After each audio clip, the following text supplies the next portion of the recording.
cô á con. Nhà cô Hiền nè, nhà của cô nè, đó đây bánh ướt nè. Bữa nay cô làm bánh ướt không đồng. Đó. Đây, 1 2 3 4 6 đứa con gái của sáu nàng công chúa của tôi nè. Hôm qua ai muốn làm dễ tôi đó chọn đi. Đó, nói mẹ ơi, mẹ chọn dễ không mẹ nè, rồi bữa nay. 6 nàng công chúa đi nghe.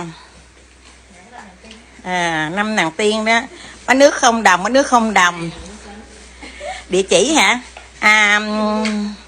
Vĩnh Mỹ, phường Vĩnh Mỹ, thành phố Châu Đốc. Đó. Đó, chưa?